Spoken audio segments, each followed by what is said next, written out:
Assalamualaikum warahmatullahi wabarakatuh.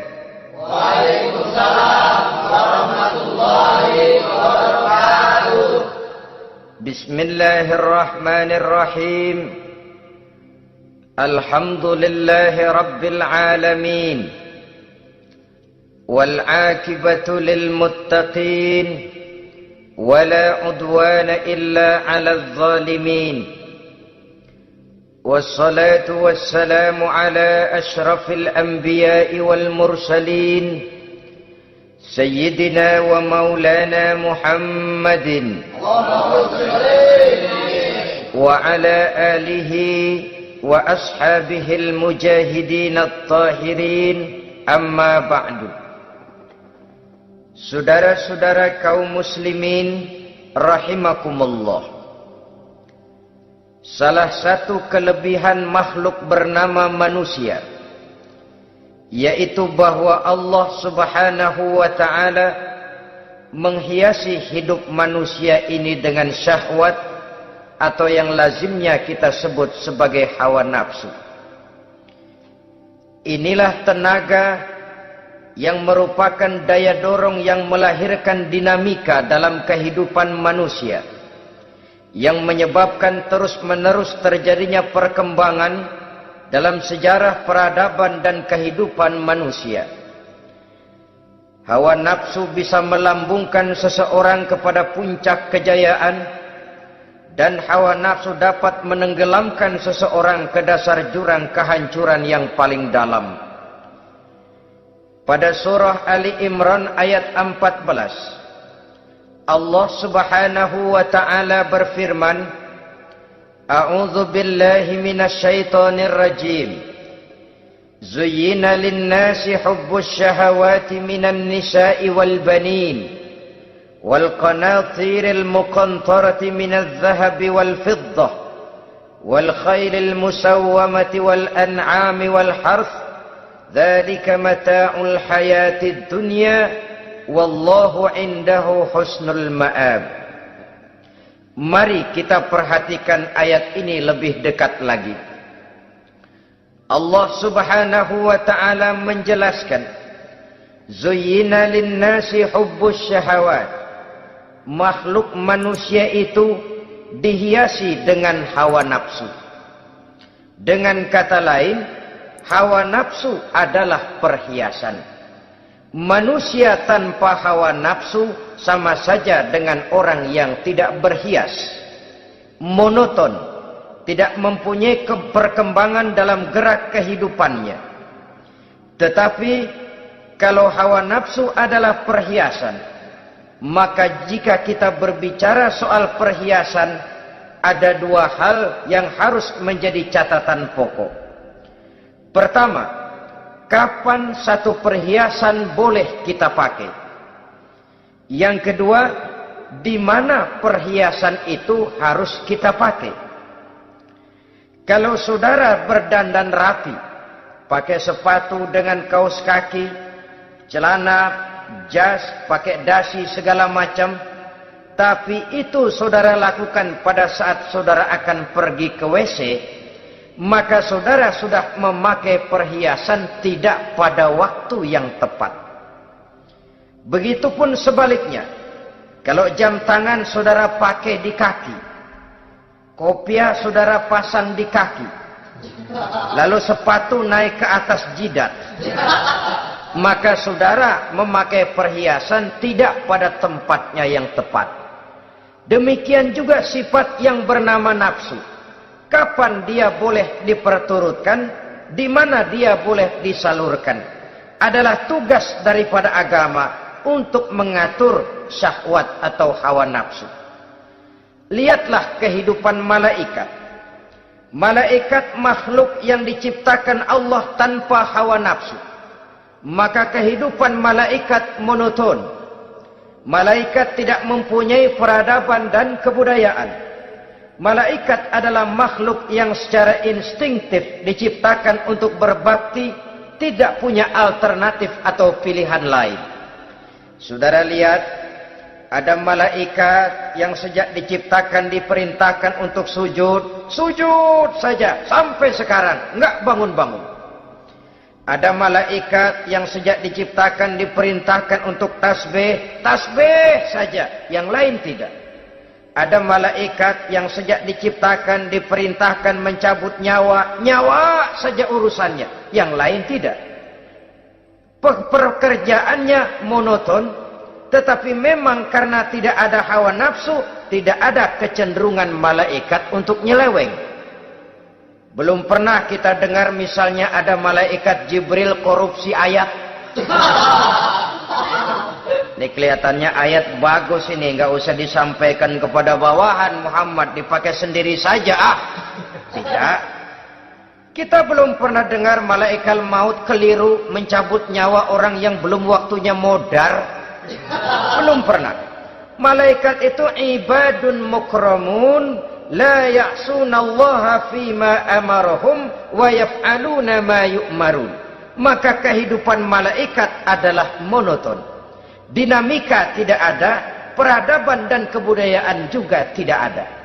Andai kata bumi dan seluruh isinya diserahkan kepada malaikat untuk mengisinya, barangkali saudara tidak akan pernah kenal jembatan Semanggi, saudara tidak akan pernah kenal Monas, gedung-gedung bertingkat, gedung-gedung pencakar langit. Semua yang menggerakkan itu adalah karena manusia mempunyai hawa nafsu. Nah, kemudian pada kalimat berikutnya Allah memberikan rincian. Apa nafsu kepada apa yang paling menonjol dalam kehidupan manusia itu?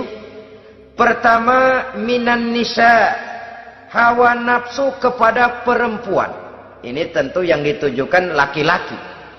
Dimanapun saja makhluk bernama laki-laki, kalau dia normal, tidak impoten, mesti suka kepada perempuan.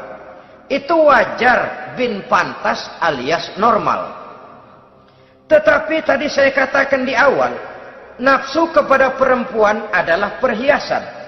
Kapan makainya, di mana makainya, itulah tugas agama memberikan tuntunan dan aturan. Saudara-saudara kaum muslimin rahimakumullah, nafsu kepada wanita dapat mengantarkan seseorang kepada puncak kejayaan, tapi nafsu kepada wanita bisa menenggelamkan seseorang ke jurang kehancuran. Bergantung kepada latar belakang apa yang mendorong timbulnya syahwat tadi. Dengan kata lain, motivasi syahwat tadi digerakkan oleh iman dan ketakwaan, atau semata-mata karena memang syahwat yang merupakan kendaraan iblis. Penyelewengan pertama yang terjadi dalam sejarah kehidupan manusia adalah penyelewengan yang dilakukan oleh Nabi Adam alaihissalam pada saat ia memetik buah khuldi. Kenapa itu dilakukan oleh Nabi Adam? Karena terdorong oleh rasa sayang dan cinta kepada istrinya Hawa. Sebenarnya Hawa lah yang merajuk, Siti Hawa lah yang membujuk, dan Nabi Adam oleh karena syahwatnya kepada istrinya memperturutkan bujukan Siti Hawa itu. Peristiwa Nabi Adam ribuan tahun yang lalu akan terus relevan sampai ke zaman kita sekarang ini. Berapa banyak orang-orang yang karena terlalu ingin menyenangkan istrinya, lalu tidak segan-segan melakukan perbuatan yang menyimpang, baik itu merugikan orang lain, merugikan masyarakat, bahkan merugikan bangsa dan negaranya. Seorang pedagang tidak akan segan-segan menipu. Sebaliknya pun begitu. Tidak jarang wanita di dalam kelemahannya bisa menenggelamkan dunia. Seorang suami yang jujur, polos, lugu, sederhana bisa jadi koruptor ulung karena didorong-dorong oleh istrinya. Istrinya barangkali bisa saja dibakar-bakar oleh tetangganya. Suaminya jujur, sederhana, kepala bagian, tempatnya basah tapi melarat. Istri rupanya tidak sabar melihat gaya hidup yang makin konsumtif, persaingan yang makin tajam. Suaminya dikipas-kipasin. Kata istrinya, "Bang, tetangga sebelah kita lakinya pegawai kecil, Bang, tapi gelangnya kayak pelek beca. Abang ini kepala bagian tidak bisa membelikan saya macam itu, percuma lah." Kata suaminya, "Ya bagaimana, Bu, gaji saya cuma segitu-gitunya." Ya namanya kepala bagian, apaan, kayak sabet dulu. Kalau sudah berpikir ke arah ini, artinya sudah ngipasi suaminya untuk melakukan tindakan yang tidak wajar.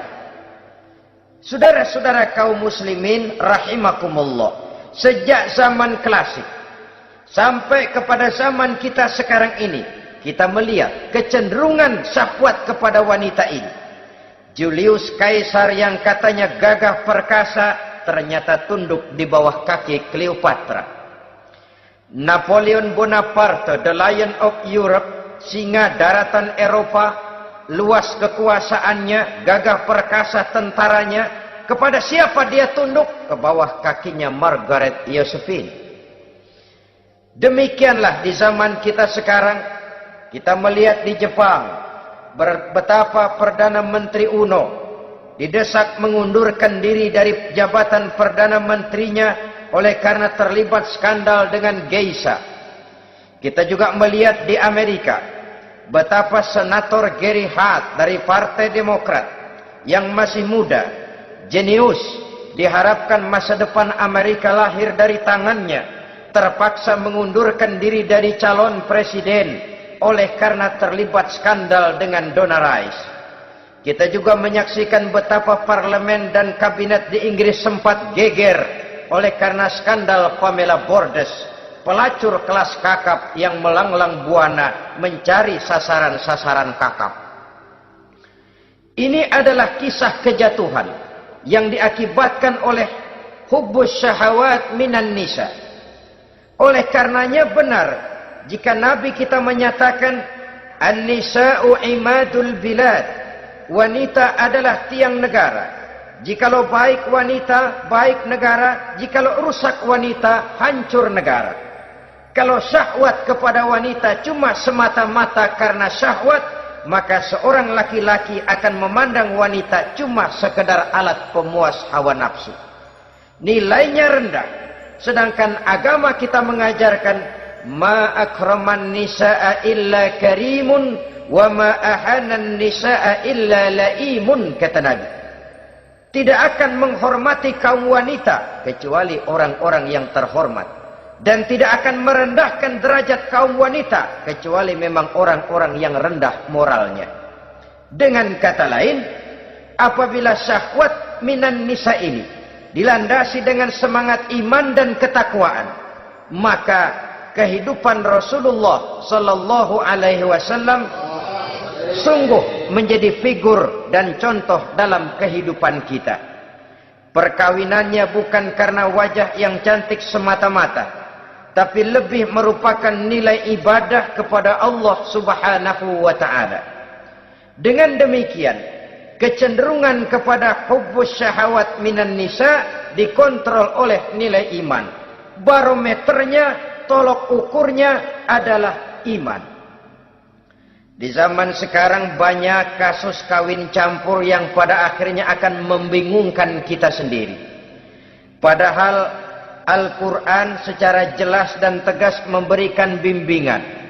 Orang itu kalau sudah, kata Imam Syafi'i, wa ainur ridha an kulli aibin kalilatun kama anna aina suhti tubdil masawiya. Mata kalau dibalut cinta dia buta terhadap nista, tapi mata kalau dibalut benci hanya melihat yang keji-keji saja.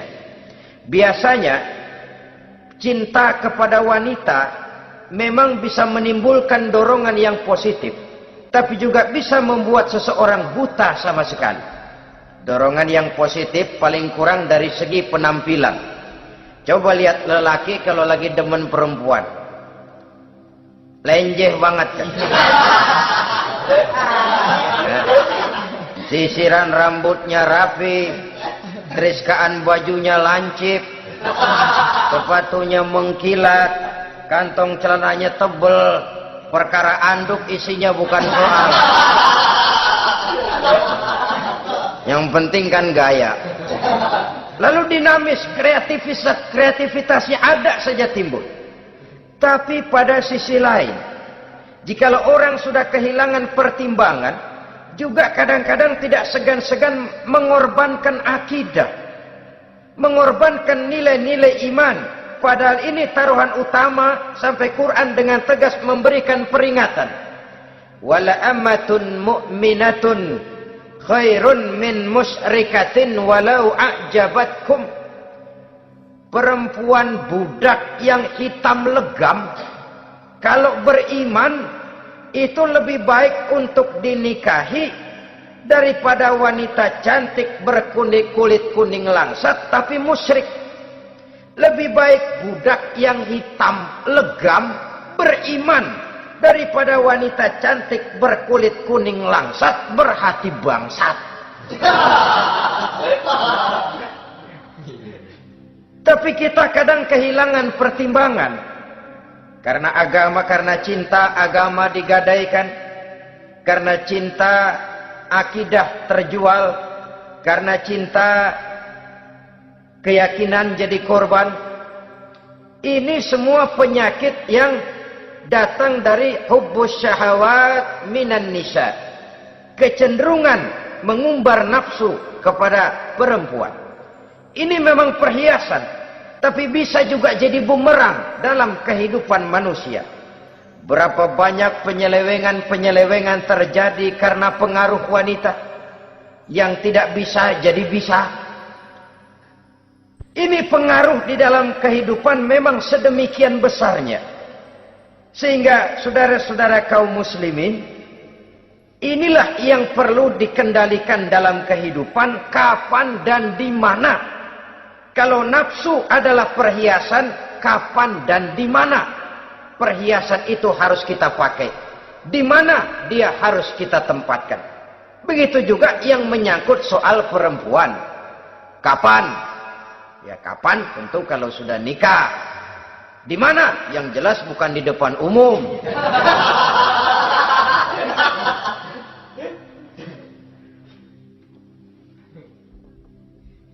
Ini nafsu yang pertama, minan nisa. Yang kedua, wal banin. Dihiasi juga manusia dengan kecintaan kepada banin. Makna banin di sini ay al-aulad, anak-anak laki. Kenapa disebut banin, anak-anak laki? Karena pertama, sering anak laki itu lebih jadi kebanggaan buat orang tuanya ketimbang anak perempuan. Sebabnya apa? Pertama, faktor nasab. Silsilah lebih kuat kepada laki-laki ketimbang perempuan. Yang kedua, faktor cita-cita. Orang tua kalau punya anak laki-laki, cita-citanya panjang. Nak, kau nanti jadi dokter ya. Nak, jadi insinyur ya. Nak, jadi pilot ya. Nak, jadi pengusaha ya. Nak, jadi presiden ya. Tapi kalau dia punya anak perempuan, paling, ya nak, mudah-mudahan nanti kamu dapat jodoh orang baik, nak. Dapat jodoh orang soleh. Saudara-saudara, yang ketiga, anak perempuan itu kalau sudah berkeluarga, biasanya pindah kepada lingkungan keluarga lain. Sehingga orang berkata, punya anak perempuan banyak sebenarnya seperti agen. Artinya ada yang mau bawa, kan begitu. Ada yang minta, ambil. Ada yang berminat, buntel. Paling dia nengokin orang tuanya ya lebaran. Ya syukur kalau sebulan sekali atau seminggu sekali. Tapi minimnya kan lebaran. Dengan demikian dari garis nasab ini lebih kuat al-banin ketimbang al-banat. Manusia dihiasi dengan kecintaan kepada anak-anak. Sering karena terlalu cinta kepada anak, kita menjerumuskan anak. Terlalu sayang kepada anak, segala maunya kita perturutkan tanpa kendali dan kendala. Akhirnya sifat yang demikian itu malah mendorong anak untuk manja, tidak percaya kepada kemampuan yang dimilikinya, selalu mengandalkan kepada kebesaran, kemampuan daripada orang-orang yang dibanggakannya itu, dan dalam kondisi demikian kedewasaan dan tanggung jawabnya akan lambat berkembang. Maka Allah Subhanahu wa taala memperingatkan bahwa harta dan anak bisa menjadi fitnah. Dalam ayat lain Allah juga memperingatkan, ya ayyuhalladzina amanu la tulhikum amwalukum wa auladukum an dzikrillah. Wahai orang-orang yang beriman, jangan sampai hartamu dan anak-anakmu memalingkan kamu daripada mengingat Allah. Jangan sampai kesibukanmu kepada anak dan harta benda menyebabkan kamu sampai lupa mengingat Allah Subhanahu wa taala. Berapa banyak manusia yang tenggelam dengan melupakan Allah, jauh dari agama, jauh dari tuntunan syariat, oleh karena disibukkan oleh persoalan anak dan persoalan harta benda. Maka satu-satunya jalan, jikalau kita tidak ingin anak kita sampai memalingkan kita daripada mengingat Allah, nilai-nilai keimanan harus ditanamkan kepada mereka sedini mungkin. Dengan bekal ini, maka mereka, anak-anak kita, insya Allah tidak akan membuat kita orang-orang tua ini berpaling daripada mengingat Allah, berpaling daripada kehidupan beragama. Memang karena anaklah kita orang tua peras keringat banting tulang, pergi pagi pulang sore cari nafkah. Karena anaklah kita orang tua, kepala jadi kaki, kaki jadi kepala. Asal mereka bisa menikmati hari depan yang lebih baik dari yang kita nikmati sekarang ini. Tapi berapa banyak juga orang-orang tua yang tidak sadar akan amanah berupa anak ini. Mereka lalai, mereka bersikap masa bodoh, padahal tidak akan ada yang tidak dipertanggungjawabkan di hadapan Allah Subhanahu wa taala. Orang tua bisa mendapat pensiunan pahala kalau anaknya tumbuh menjadi anak yang soleh. Tetapi orang tua pun bisa saja masuk neraka karena anaknya menjadi anak yang kurang ajar dan orang tuanya sama sekali tidak pernah memberikan pendidikan yang sebagaimana mestinya. Saudara-saudara kaum muslimin rahimakumullah, kita tentu berharap memperoleh pensiunan pahala dan bukan mendapat tambahan dosa dari kekurang ajaran anak-anak kita akibat kita sebagai orang tuanya tidak pernah mau mendidik mereka. Dalam hadis ada diriwayatkan, ada anak kurang ajar, sembahyang tidak, puasa ibadah tidak, kenal Allah tidak, beriman pun tidak, dosa kelewat banyak, kejahatan berkarat. Di akhirat nanti disidang dia, ditanya, kamu kenal siapa Tuhanmu? Tidak. Kamu tahu siapa nabimu? Tidak. Kitab sucimu apa? Tidak tahu. Kiblatmu di mana? Tidak ada. Kamu sholat? Tidak pernah. Kamu puasa? Tidak pernah. Wah, kalau begitu kamu rusak sekali, kamu neraka. Anak ini mengajukan protes. Saya menuntut keadilan. Benar saya tidak kenal siapa Tuhan saya. Saya tidak tahu apa kitab suci saya. Saya tidak pernah mendirikan sholat. Tidak pernah melaksanakan puasa. Pendeknya tidak ibadah dan tidak iman. Tapi semua itu terjadi. Sebab-sebabnya tidak lain karena orang tua saya tidak pernah mendidik dan mengajarkan saya. Orang tua saya tidak pernah mengarahkan saya ke jalan itu. Sampailah saya seperti keadaan yang sekarang ini. Orang tua saya enak-enakan ngaji, saya teler diantepin aja. Orang tua saya memegang kitab, saya megang botol. Dia tahu, dia diam saja. Dia tahu dan dia tidak memberikan peringatan. Karena orang tua saya lah, maka saya jadi seperti sekarang ini. Kalau saya harus masuk ke dalam neraka, saya menuntut keadilan agar orang tua saya juga ikut bersama saya gabung ke dalam neraka. Orang tuanya yang baik-baik dipanggil, sudah mau berangkat ke surga nih orang tua, dipanggil, "Ntar dulu mas, ini dulu." Mau kemana, gancang banget? Surga pak, nanti dulu urusan belum beres. Ini benar anakmu ini? Dilihat anaknya, iya anak saya ini. Waktu di dunia nggak pernah diajarin ngaji, nggak pernah. Sampai dia nggak kenal Tuhannya, nggak kenal nabinya, nggak kenal kiblatnya, nggak kenal kitabnya.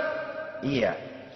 Dia sembahyang, kamu diam, dia nggak sholat, kamu diemin aja. Iya kali. Kenapa pakai kali? Yang benar ngomong. Ramadan dia nggak puasa, kamu nggak tegur, kamu diam saja. Iya. Wah, kamu nggak tanggung jawab. Kamu tahu anak itu adalah amanah. Menyia-nyiakan amanah adalah khianat. Khianat adalah dosa besar. Jadi bagaimana saya? Ya kamu gabung sama anakmu, join ke neraka berdua bareng. Lantaran kamu tidak mau mendidik mereka, anak-anakmu, maka jadilah anak-anakmu seperti sekarang ini. Saudara-saudara kaum muslimin rahimakumullah. Sebaliknya, jikalau anak-anak kita yang kita cintai ini, yang merupakan buah hati belahan jantung, tumbuh dan berkembang menjadi anak-anak yang soleh, yang bermanfaat bagi masyarakatnya, bagi agama, bangsa dan negaranya, kita orang tuanya bolehlah tentram menerima pensiunan pahala. Menerima pensiunan pahala dari kesolehan anak yang ditinggalkannya. Alangkah nikmatnya mendapat pensiunan pahala. Terbaring kita di bawah pohon kemboja, nilai kebaikan kita dikenal orang, nama kita akan tetap hidup. Oleh karena kita meninggalkan anak-anak yang tumbuh menjadi generasi yang soleh, bukan anak yang salah. Oleh karenanya, kecintaan kepada anak jangan sampai membuat kita lalai dari mengarahkan mereka kepada kehidupan beragama. Di zaman sekarang ini, kecenderungan kita mengarahkan anak pun sudah kepada kecenderungan yang berbau materialistis. Maka yang ramai bagaimana anak bisa mengejar program MBA, Master of Business Administration, supaya keluar bisa jadi manajer. Bagaimana anak lalu kursus komputer, supaya keluar menjadi tenaga yang canggih di bidang komputer. Ya, kalau dia perempuan cantik, bagaimana dia bisa masuk akademi sekretaris and management, supaya bisa jadi sekretaris. Atau bagaimana dia bisa masuk sekolah nyanyi, supaya nanti jadi penyanyi dengan tarik suara, uang lalu mengalir ke dalam kocek jutaan nilainya. Maka yang ramai pun hal-hal yang semacam itu. Dalam pada itu, pengajian, kursus-kursus keagamaan, study club yang membicarakan masalah-masalah agama, ramainya kadang-kadang kalau bulan Ramadan, dianggap training center. Ya lumayan, daripada tidak sama sekali mah lumayan. Tapi dengan demikian ini kan merupakan bagian terpokok dari kehidupan manusia.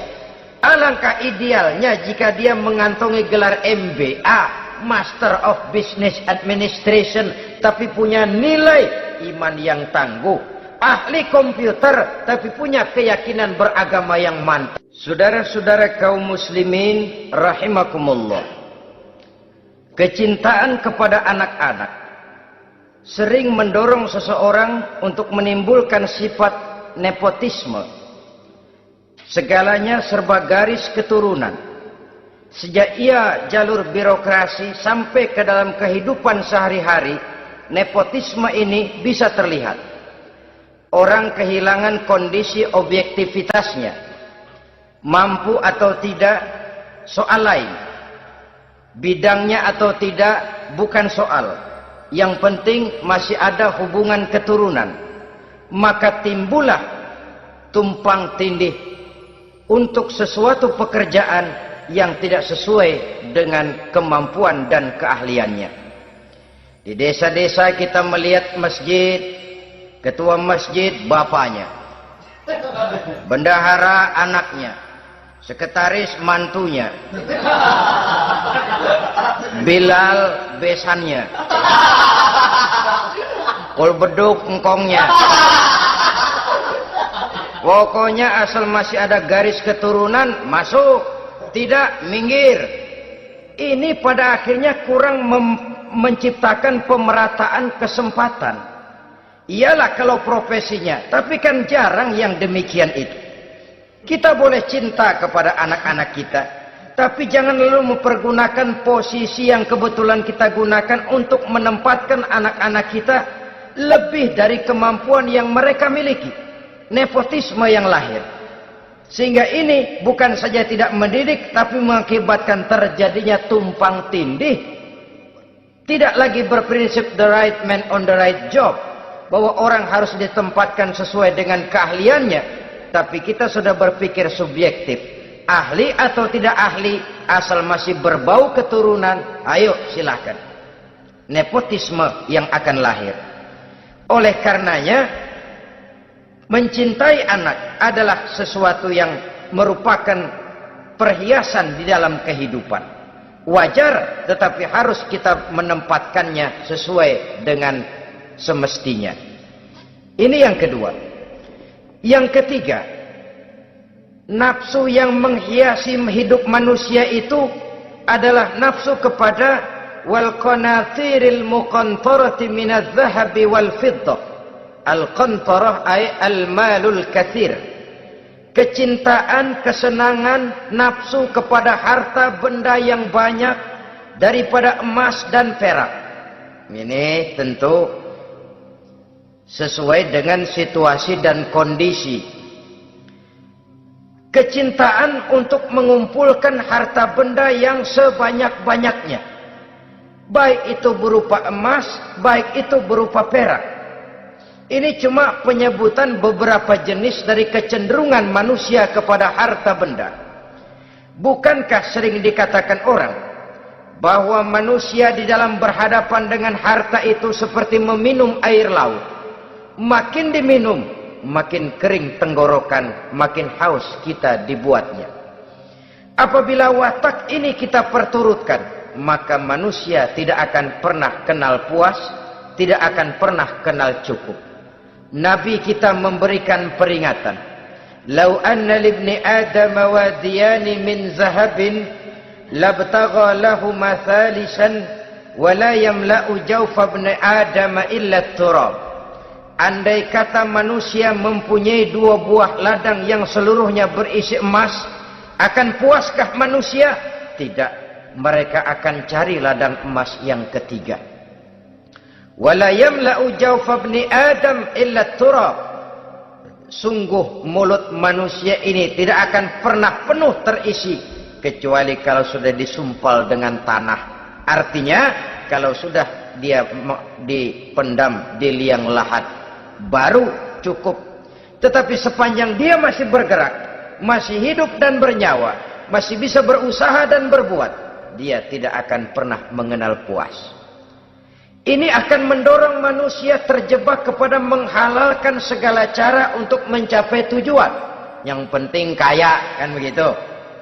Dan cepat. Sebab sekarang orang sering motong kompas. Yang penting kan cepat kaya. Soal cara, kalau jujur aja mah, sampai kapan mau kaya? Perkara itu renten, bukan soal. Perkara itu judi, tidak jadi masalah. Perkara itu korupsi menyangkut hak orang banyak, bukan soal. Yang penting cepat kaya. Dan anehnya lagi, tidak malu menumpuk kekayaan dengan cara yang tidak wajar. Ya kan orang hidup bermasyarakat tuh bisa dianalisa tuh. Emang usahanya apa sih? Gajinya sebulan berapa sih? Kok bisa gitu-gitu bener sih? Dari mana sih? Secara langsung orang tidak berani bertanya, tapi dari mulut ke mulut akhirnya tersebar jadi rahasia umum. Si Ano kan punya ano, dia ano, anonya seano.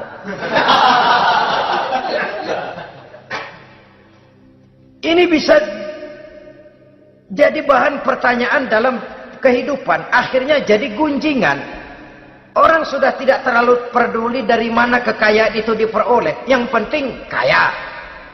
Dengan menghalalkan segala macam cara, terjebaklah ke dalam cara-cara mafia, terjebaklah ke dalam cara-cara yang tidak wajar, tidak bijaksana, memperkuat klik, clean, dengan menghantam yang lain.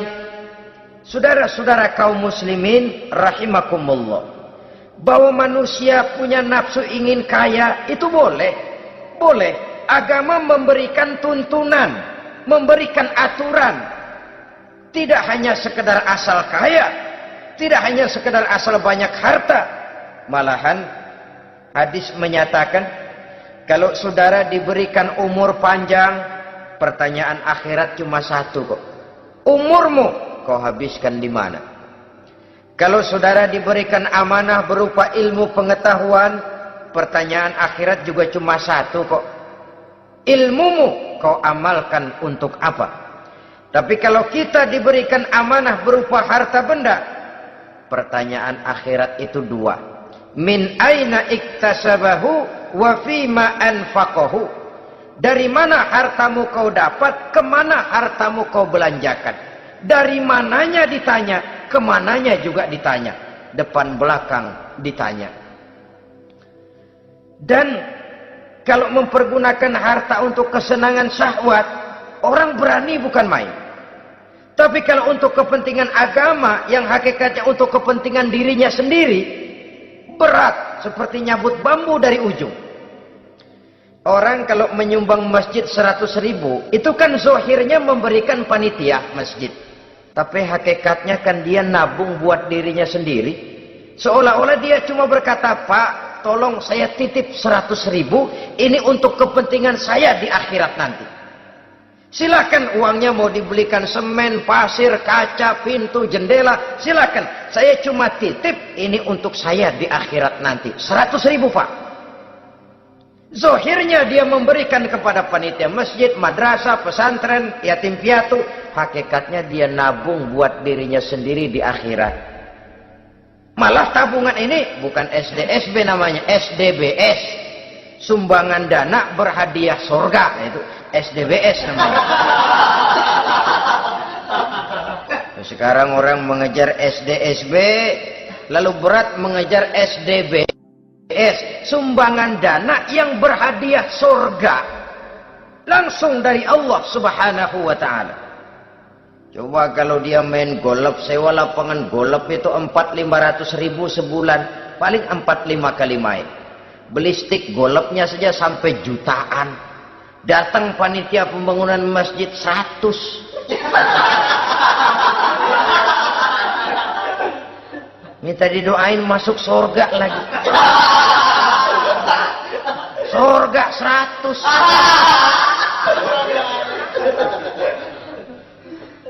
Saudara-saudara kaum muslimin rahimakumullah.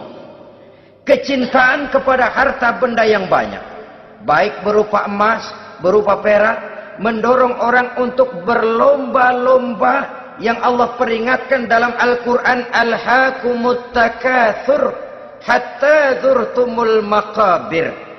Kamu telah lalai akibat kamu berlomba-lomba memperbanyak materi dunia. Hatta zurtumul maqabir, sampai kamu dekat masuk ke liang kubur, baru rupanya sadar bahwa perlombaan ini tidak akan pernah sampai ke garis finish. Betapapun jauhnya rally Paris-Dakar, garis finishnya ada. Betapapun hebatnya medan yang ditempuh, buasnya gurun pasir Afrika, garis finishnya pasti ada. Itu kan rally yang terbuas di dunia katanya, Paris-Dakar. Tapi garis finishnya ada. Namun jikalau kita berlomba memperbanyak harta, kita tidak akan pernah sampai ke garis finish. Yang kecil-kecilan aja dah. Kalau orang ditanya, kamu kenapa sih belum mau sembahyang? Ya bagaimana mau sembahyang Pak, tinggal di Jakarta masih kontrak. Saban habis tahun diubur-ubur yang punya rumah. Kalau punya rumah sendiri walaupun kecil-kecilan saya mau ibadah Pak. Ya, diberikan rezeki oleh Allah bisa bikin rumah walaupun kecil-kecilan. Belum juga mau sembahyang. Kok belum juga sembahyang? Iya Pak, rumah emang udah punya sendiri, cuman kecil Pak. Atasnya atap, kalau hujan aja bocor.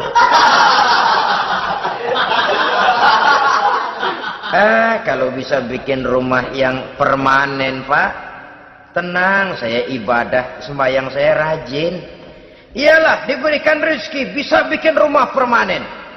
Bagus rumahnya. Lain lagi. Iya, rumah sudah permanen, tembok, ubin, cuman isinya belum ada Pak, perabotannya. Aduh. Kalau punya peralatan rumah tangga yang memadai, tenang, saya ibadah. Diberikan juga rezeki bisa beli perabotan rumah tangga yang lumayan. Di atas tekelnya sudah pakai karpet, mebelnya spaghetti, tempat tidurnya alga spring bed dan low pillow, ada kulkas, ada TV, di sebelah TV ada kunci mobil. Kuncinya mobilnya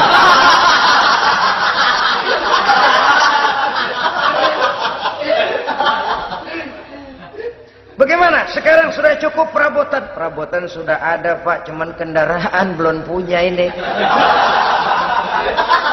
Kemana-mana masih ngukur jalanan aja. Kalau punya kendaraan enak, kemana-mana cepet Pak, mau ke masjid juga getap dah, rajin.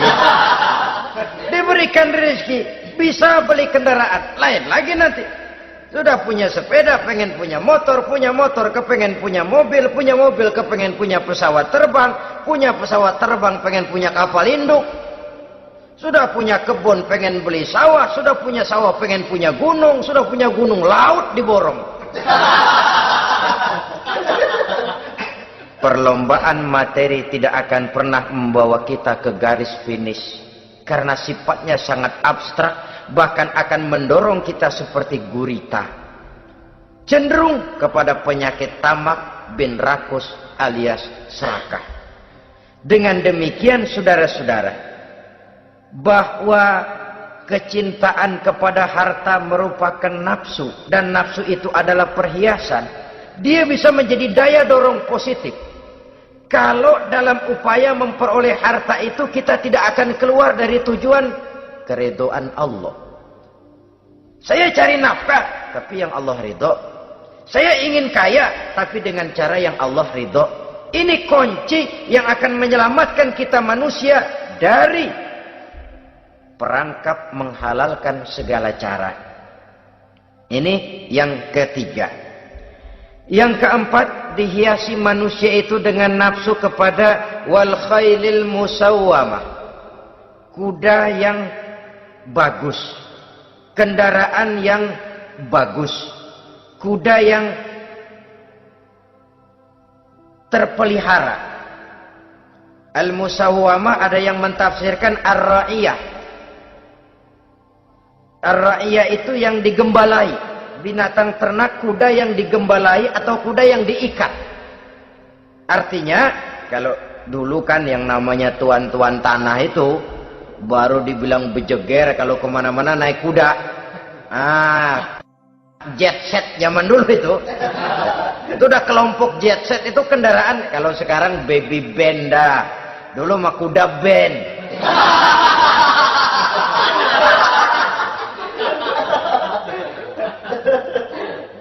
Manusia punya kecenderungan suka kepada kendaraan. Apalagi di zaman sekarang ini, wah, iklan-iklan itu kan sangat menggoda kita.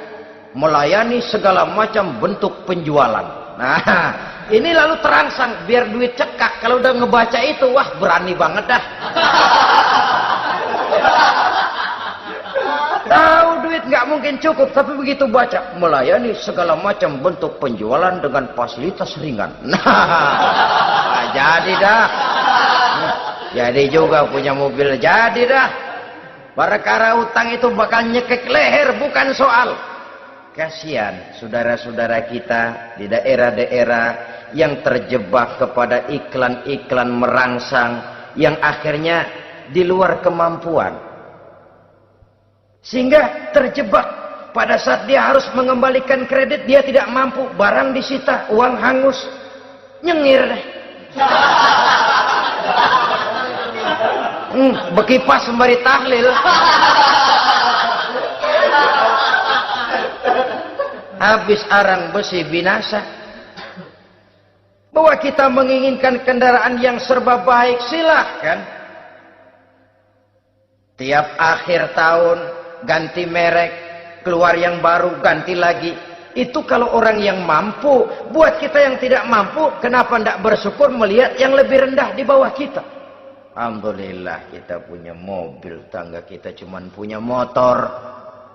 Yang punya motor, syukur kita punya motor bisa rada cepetan. Tangga sebelah punya sepeda, mana-mana kekejek mulu. Yang punya sepeda, alhamdulillah punya sepeda. Tangga sebelah kemana-mana jalan kaki. Yang jalan kaki, syukur masih bisa jalan. Teman sebelah lumpuh bertahun-tahun. Yang lumpuh, alhamdulillah masih hidup. Tangga sebelah kemarin out, nggak balik lagi. Saudara-saudara, saya pikir menengok ke atas itu perlu supaya ada rangsangan kita untuk maju. Tapi menengok ke bawah pun juga lebih perlu agar kita mensyukuri yang ada dan tidak suudzon, tidak buruk sangka kepada Allah. Apa yang diberikan Allah kepada kita sekarang ini, itulah yang terbaik menurut Allah untuk kita. Saudara-saudara kaum muslimin rahimakumullah. Dahulu ada seorang pemuda, matanya buta. Dia mengeluh, "Ya Allah, kenapa saya dilahirkan dalam keadaan buta? Apa dosa saya? Apa salah saya? Andai kata saya tidak buta, saya melihat keindahan alam ini, saya lebih akan bersyukur kepadamu ya Allah." Nah, sudah, dia berburuk sangka kepada Allah. Satu hari, ini Raja Baduy di pedalaman mengerahkan tentaranya menculik anak-anak muda. Ini Raja Baduy ini kanibal, artinya suka makan daging manusia. Anak-anak muda ini diculik. Yang masih muda-muda ya, kalau kambing muda itu kan di sop rada sedap. Rupanya ini Raja kanibal ini begitu. Anak-anak muda termasuk ya pemuda yang buta tadi itu kena culik. Ya sudah diculik, rawatlah di istana raja ini, diberikan pakaian bagus, dikasih makan serba enak. Sebab apa? Supaya badannya gemuk. Setelah gemuk nanti dipotong di sop legit. Udah, kerjanya cuma makan tidur, fasilitas nikmat, tidur enak. Udah giliran dapat 1 bulan 2 bulan kemudian, ketika mau diambil anak-anak muda ini, raja sendiri yang milih mana yang disop duluan nih. Sampai giliran anak muda yang buta ini, raja geleng kepala. Yang begini mah buta, dagingnya nggak enak. Ini satu lepas aja, lepas. Saya mau makan daging orang buta, lepas saja. Pulang ini anak muda, batinnya bersyukur, sujud syukur, ya Allah, katanya untung saya buta. Coba kalau saya nggak buta udah habis saya disop. 2 bulan yang lalu dia mengeluh, ya Allah kenapa saya dilahirkan dalam keadaan buta. Sekarang dalam pulang ke rumah, perjalanan menuju ke rumah, dia berkata, alhamdulillah, andai kata saya tidak buta, habis badan saya disop oleh raja yang kanibal tadi. Saudara-saudara kaum muslimin rahimakumullah. Jadi dengan demikian pola hidup yang konsumtif sesungguhnya sangat tidak mendidik apabila dilatar belakangi oleh kemampuan yang tidak menunjang. Dengan demikian setidaknya mendidik orang untuk berkhayal. Anak-anak muda sama merek mobil ngerti banget dah, punya kagak? Ini BMW model terakhir nih, Nih, kemarin gue ngeliat di sana gue megang rame.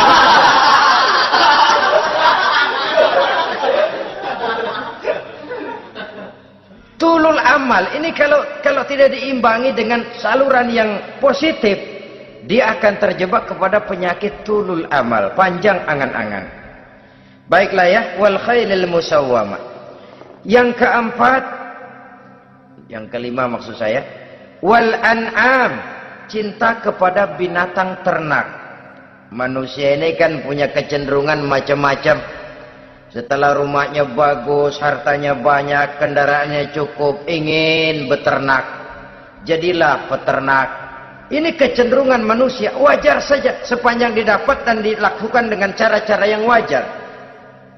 Wal hars, dan tumbuh-tumbuhan, bertani, bersawah, berladang, itu merupakan kecenderungan daripada manusia. Keseluruhan itu kata Allah, kecintaan kepada wanita, kepada anak, kepada harta benda, kepada kendaraan, kepada binatang ternak, kepada tumbuh-tumbuhan, zalika, semua itu mata'ul hayatid dunya, merupakan kesenangan hidup dunia. Berapa lama kesenangan hidup dunia? Sebentar, seumur manusia. Seumur manusia. Bahkan kadang-kadang pada saat dia masih hidup pun orang tidak sepenuhnya sempat menikmati kesenangan hidup dunia. Apabila ajal datang, selesailah kehidupan dunia sampai di situ. Orang-orang kafir, buat mereka surganya di dunia ini. Bila kehidupan di dunia selesai, selesailah sudah surganya sampai di situ. Kesemua itu janji kata Allah merupakan kesenangan daripada kehidupan di dunia. Wallahu indahu husnul ma'ab, dan Allah mempunyai tempat kembali yang sangat baik. Nah, setelah Allah menjelaskan semua itu, pada ayat yang ke-15 Allah memberikan jalan keluarnya. Memperturutkan nafsu kepada wanita, anak-anak, harta benda, kendaraan, binatang ternak. Bijaksanakah itu? Dalam ayat ke-15 surah Ali Imran ini Allah memberikan penjelasan tuntas. Qul a'unabbi'ukum bi khairim min zalikum. Katakan kepada mereka Muhammad, maukah kamu aku beri kabar yang lebih baik dari semua itu? Lebih baik daripada kesenanganmu kepada wanita, kepada anak-anak, kepada harta benda, kepada kendaraan dan sebagainya. Mau kamu aku beritahu yang lebih baik daripada semua itu? Jawaban tentu mau. Kalimatnya bukan ukhbirukum, a'unabbi'ukum. An-naba itu berita yang besar. Lain dengan al-khabar, itu berita biasa saja. An-naba, sehingga pembawa berita disebut nabi. Dari naba yanbi, pembawa berita yang benar. A'unabbi'ukum, maukah aku tunjukkan kepada satu berita yang benar-benar besar dan benar-benar lebih baik dari yang semua disebutkan tadi. Apa jalan keluarnya? Lillazina taqaw 'inda rabbihim jannatun tajri min tahtihal anhar. Bagi orang-orang yang bertakwa kepada Allah, mereka akan mendapatkan surga yang di bawahnya mengalir sungai. Khalidina fiha, mereka akan kekal di dalamnya. Wa azwajun mutahharah, dan mereka mendapat istri-istri yang suci. Wa ridwanum minallah, dan keridhaan daripada Allah subhanahu wa ta'ala. Kalau kamu hai orang-orang yang beriman, kalau kamu hai manusia menyangka bahwa nafsu kepada wanita, anak-anak, mengumpulkan harta benda, kendaraan yang menarik, binatang ternak dan tumbuh-tumbuhan itulah yang lebih baik untuk kesenangan dunia. Memang itu kesenangan dunia. Tapi nih, seolah-olah kata Allah, nih, saya kasih tahu kamu, aku beritahu yang lebih baik dari semua itu. Apa? Takwa kepada Allah. Kecintaan kepada wanita. Kalau takwa dasarnya, orang nggak amburadul, nggak semrawut. Enggak, pokoknya gue masalah perempuan dan membat terus. Tapi punya kaidah, punya norma. Demikian juga kepada anak-anaknya. Demikian juga kepada harta benda. Pokoknya asal harta, mau halal, mau haram, tekuk terus deh. Semuanya dilandasi oleh taqau, lillazina taqau, oleh ketakwaan kepada Allah. Nah, ketakwaan ini akan menghasilkan apa? Inda rabbihim jannatun tajri min tahtihal anhar. Melahirkan, menghasilkan surga yang di bawahnya mengalir sungai-sungai. Saudara-saudara kaum muslimin rahimakumullah, jika kita menyangka bahwa wanita bisa memberikan kesenangan, iya, kesenangan dunia. Jika kita menyangka bahwa harta benda bisa memberikan kesenangan, iya, kesenangan dunia. Jika kita menyangka bahwa kendaraan bisa memberikan kesenangan, iya, kesenangan dunia. Tapi kita tidak cuma ingin itu, kita ingin itu semua juga bisa membawa kesenangan akhirat. Caranya landasi dengan takwa. Kesenangan kepada wanita didasari dengan takwa. Maka jangan jadikan wanita cuma sekedar alat pemuas hawa nafsu. Kesenangan kepada anak-anak dilandasi dengan takwa. Maka anak-anak diarahkan kepada jalan yang diridhoi Allah. Kesenangan kepada kendaraan dilandasi dengan takwa. Maka kendaraannya selalu mengarah berjalan menuju jalan takwa, diridhoi oleh Allah Subhanahu wa taala. Kalau tidak, tuh mobil asal lempengan Ancol gancang banget dah. Tapi giliran dihadapin ke masjid, mogok melulu mobil. Urusan ngaji ada aja halangannya tuh kendaraan. Tapi kalau untuk urusan maksiat, ngebut benar-benar. Dilandasi dengan ketakwaan. Sehingga dengan demikian tidak hanya sekedar surga di dunia ini, tapi lebih-lebih di surga di akhirat nanti. Khalidina fiha, kekal. Kalau dunia ini kan zillun zail, bayangan. Hari ini kita jaya, besok kita bangkrut. Siapa yang mau menghalangi? Hari ini kita melambung, besok kita nyungsep. Siapa yang bisa menarik? Tidak kekal, berubah, temporer, relatif. Di sana kebahagiaan yang dilandasi dengan takwa ini sudah surga, kekal di dalamnya, azwajun mutahharah. Mendapat istri-istri yang suci. Suci dalam arti belum pernah dijamah orang lain. Suci dalam arti tidak pernah terkena halangan. Seperti men misalnya. Baik menstruasi atau mencret, itu tidak. Azwajun mutahharah. Konon makna mutahharah ini ya artinya juga bisa selalu gadis, bidadari itu. Selalu perawan. Tidak pernah janda. Walaupun tiap hari dipakai. Perawan terus. Dan yang lebih penting, waridwanum minallah, mendapat ridho dari Allah Subhanahu wa taala.